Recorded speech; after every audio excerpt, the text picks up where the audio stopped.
Today is Wednesday, August 13th, 2025, and I'm going to be giving a program which is about creating your own memorial. My name's Shanti Vani, and I live in Gainesville, Florida. And as I was doing this project, I realized that I couldn't exactly plan my memorial.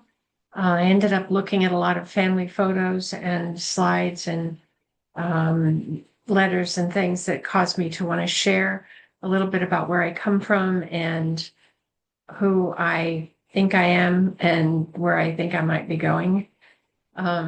Because I do teach about death and dying, and I realize that any day I could die, and I want to leave something behind so that people will know me a little bit better, and hopefully it might give them some comfort. So that's what I'm doing with this program today, and I'm going to show it to you with slides and music and photos, the story of parts of my life. So I hope you enjoy this program. Hey, this is a little bit of my life and my memories. I'm Shanti Vani, and I want to share with you some of where I came from, where I've been, where I am now, and where I'm heading. It's my story, and I'm sticking to it. This is an old photo of my mother's family. On the top left is her mother, Lillian, and second over to the right is her father, George. And just below George, the bearded man there is my great-grandfather, Millard Fillmore Hardy. And he was born in, let's see, 1850. So in this photo, he's probably 80 years old. Yeah, I would think.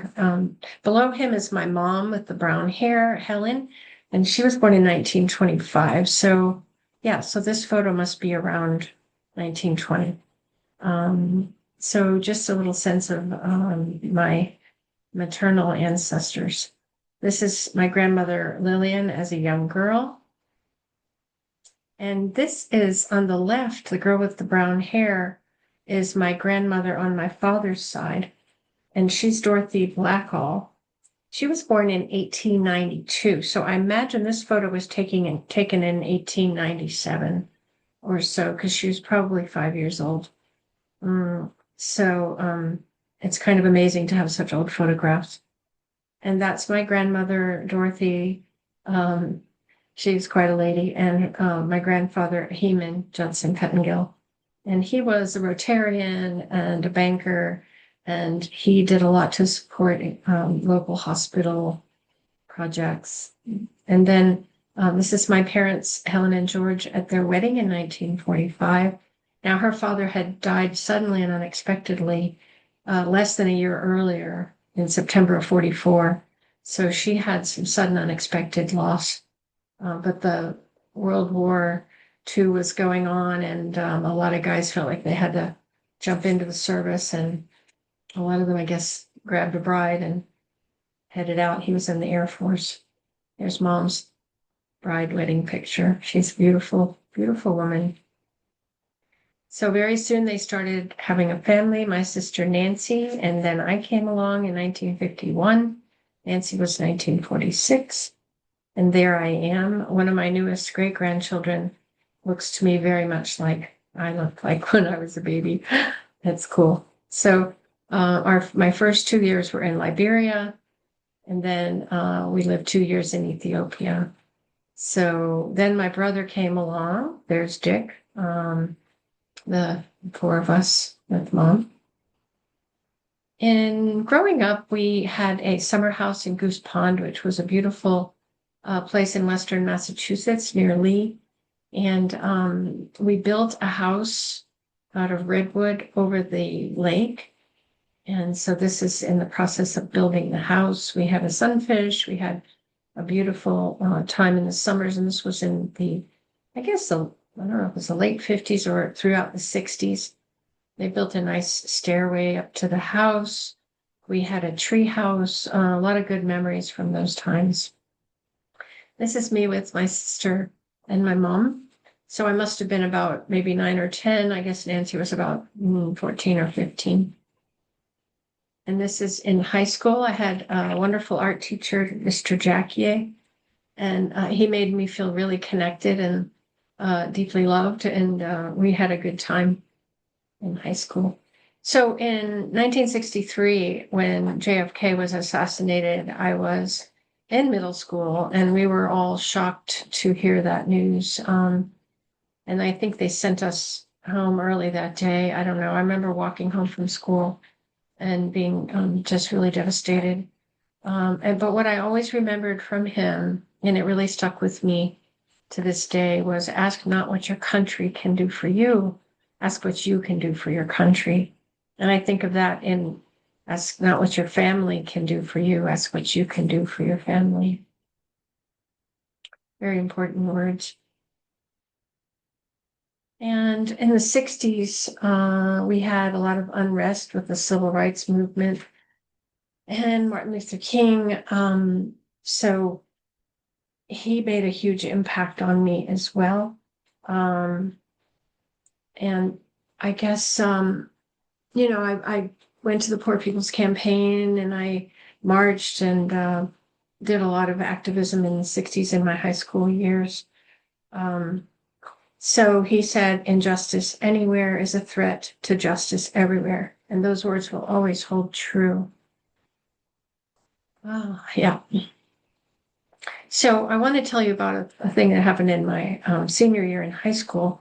We were in homeroom class, and with the war in Vietnam raging and the civil rights struggles we were having in the 60s, it was 1968, and I decided that I would, it was not my preference to salute the flag every morning as they were trying to make us do. So we appealed to the American Civil Liberties Union, and they won my case. And I was an AB student. I was a good kid, and I was allowed to graduate in June of 1968, along with my class. So the ACLU is still working hard for our civil rights. This is a photo I took at the Poor People's Campaign in Washington, D.C. in 1968. In 1969, we went to Woodstock. My brother and I went separately. He was a lot younger than me. I was 18 at the time, so I guess he was 15. There's his photo right down in the front. I took this from his Facebook page, obviously. Needless to say, those were uproarious times. He remembered seeing me there. I barely remembered anything. No, Woodstock was amazing. I tried going to college. I went to do language study in Mexico, and I dropped out of school. And this is what I came back home with: my first beautiful child, Maria, wrapped in hermoso. She was truly a blessing in my life. She came in 1972. When she was about a year old, I met this wonderful guy, Swami Prem Dinesh, Jerry Pfeiffer. He was a musician and a good friend, and he invited me up to New Hampshire to meet some people who were living in the woods up there. And I met the father of my other three children there in New Hampshire. And so as a result, we had three more. I had three more children. So Maria, the oldest, is on the left, and Sarah on the right, and Naomi's in the middle. She was the third born. Here's Naomi with Maria's oldest daughter and first grandson. And just to show you the joy and laughter that they shared. So I started realizing how many people came out of that union of my parents. And here's Julian as he's a little bit older. This guy with the rainbow colors is what reminds me of him. He's just really a jazzy guy, pretty much his own person, really a lot of fun. Then Anna's younger sister, Alex, has these two living children. Actually, both of those girls have lost a child, each have had one son who died. But this is Alex with her two boys when they were younger, and here they are more recently, Leo on the left and Landon on the right. So my next second child was Sarah. She's a beautiful, happy girl. And she ended up with a beautiful extended rainbow family. Her daughter Ashley and the lit cat in the back, and then her wife to the right is Haley, and their children and extended family there at the downtown Plaza Gay Pride celebration. So then Ashley ended up with her miracle baby. She found a paternal father for her son Jackson, who is born in 2023, one of my great grandsons. And then Naomi, my third born, she died in 2015 tragically. We miss her a lot, but fortunately, she brought a beautiful son into the world, who is Corey. Corey went into the Army, and he was deactivating IEDs in Afghanistan for a time, and I was concerned about him, but he came back, got the GI Bill, got his nursing degree, and is now working as a hospice home health nurse. So I'm really happy with that. This is Corey and Shelby and Aiden at his first birthday when they were visiting us, but he's like 9 now, so I guess he was born in what, 16 or so, yeah. Hard to keep up with all these babes, but there's Sarah with Landon on the left and Aiden on the right. You can see how close in age those two are, but Aiden lives up in Michigan. And then my fourth born is Eli, and you can see the kindness and love that he has here for his grandpa, my dad. Eli had 2 children. They were Haley and then Austin, and a real blessing in our life.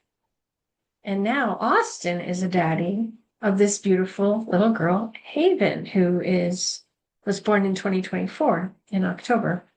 So the family is growing, and now Haley, who was married in 2023, is now pregnant and due to have her first child in January 2026. So this is just a kind of a bit of background on my family. This is a Thanksgiving dinner where we got together with a bunch of the kids and friends. You see, most of them are there, not everyone. But yeah, you can kind of peek around and see. Anyway, big family gathering in the back porch made me very happy. So there's mom and dad. Now, there were years that went by when they weren't talking to each other. And I had to kind of push them a little bit to get more friendly with each other. So, I guess every family has their struggles. And quite frankly, we still have ours, where people are having a hard time with each other. But I've just learned to do the best I can, and try to give everyone the benefit of the doubt and just put out the best possible. So I love this picture, mom and dad. 2 very good people. The Florida nature landscape here in North Florida is just very rich and lush and beautiful, and it makes me feel so good and at home here. This morning, Glory was in our backyard. Just a little bit about the beauty of nature. Here's a little nature mandala somebody took on a rainy pavement. There's just so much good around us. And I love the Dalai Lama and the work that he does in the world. He says, when you talk, you're only repeating what you already know. But if you listen, you may learn something new. And this has been a lesson I've been working on for quite some time. Just listen and not be so anxious to tell my view. This is a picture of Dad and Nancy in her home in Jamaica. Sadly, she was the last of the 7 in my family to die. Between 2013 and 2018, she was in Jamaica, and she died very a violent death. So it was tough. These are her 2 puppies. I call them compassion ones. Just the beauty of nature. That's my husband with his daughter walking on the beach. I think it was in Puerto Rico. So after mom died in 2018, I went to New York City. I was very happy to hear about end of life doulas, so I went and did the training with Enelda, and they are a training organization for death doulas. They did a wonderful job, and so I've been active as a doula since then, and my specialty is grief. And the one of the greatest joys in my life was after years and years of pain and struggle, meeting my beautiful husband, Terry. We met in 1997, and the way we met, we were both doing good deeds and being kind and giving. And in 2004, we were married at the Thomas Center here in Gainesville. And now Anna Schwait was doing a ceremony for us. She's another one of our local death doulas. Here's most of the kids, I think, the kids and grandkids at the time. Austin was 4, I think. And Terry's family was there. We had a lovely, lovely time. Being a do-it-yourselfer, I made my own cake. I had my friend help decorate with real roses and ferns. And then our honeymoon, we went to Europe. We went around France and Italy and just had a really good time. So these are some more honeymoon shots. I think that must be in Venice. Yeah. And oh, that's going to be, yeah. Anyway, that's Venice, I guess. We went to the Picasso Museum. This is some other travel. I don't know where, but this man has been such a blessing in my life and has taken me to many beautiful spots. This was in Maui. We went to Bimini and we swam with dolphins. We went to the Grand Canyon where the moon was rising and the sun setting at the same time, coincidentally, and just so beautiful. We went with one of the grandkids to Disney World here in Orlando, and notice how magical it is at night with the lights. And Terry has just brought light into my life, so I wanted to share this. He does solar energy. His company is Brightside Solar. And so this is a Christmas tree that I planted in our front yard, and it's been growing. And so we would decorate it at Christmas, and then it would be solar lighting that would keep that tree lit. Here, Terry's reading a book by our teacher, Geshe Michael Roach, and he has the Eightfold Path above him, which reminds us of how we want to live. And this is our teacher, Geshe Michael Roach, who lives in Arizona. He studied for 25 years at Saramay Monastery and is the first American to achieve that level of Geshe. This is Geshe Michael at our new marble stupa. The marble came from a quarry just around the mountain there in Bowie, Arizona. And now I'm teaching this class, which is a new thing for me, is Preparing for Death, Ancient Wisdom for Everyday Life. So we're getting to the end now. There is one movie that Terry and I have enjoyed immensely, and that is Waking Ned Divine.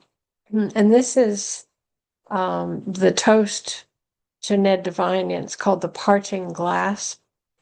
And I really just wanted to let you guys hear it and enjoy it as I show some pictures of some of my beloved people who have left the earth and have departed. So, of course, you'll see my picture there with my mother and sister, because I guess maybe when people are watching this, I may have already gone with them. So here we go, The Parting Glass.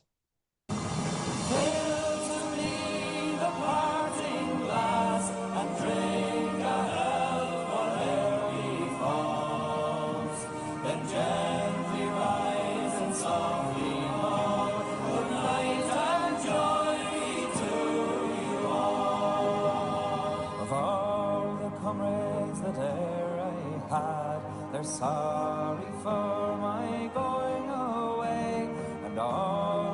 sweethearts that e'er I had, they'd wish me one more day to stay.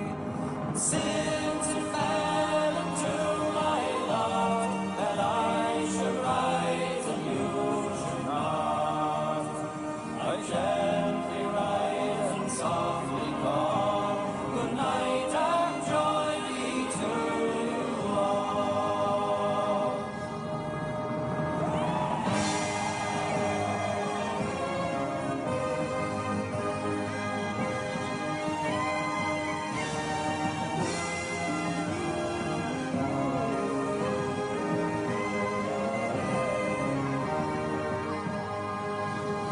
But since it fell into my lot that I should rise and you should not, I gently rise and softly call, good night and joy be to you all. So fill to me the parting glass and drink a health whate'er befalls. Then gently rise and softly call, good night and joy be to you all.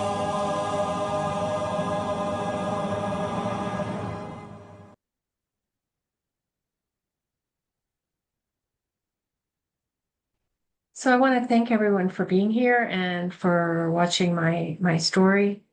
And I just hope that you've gained something from this and that you go on and enjoy your day.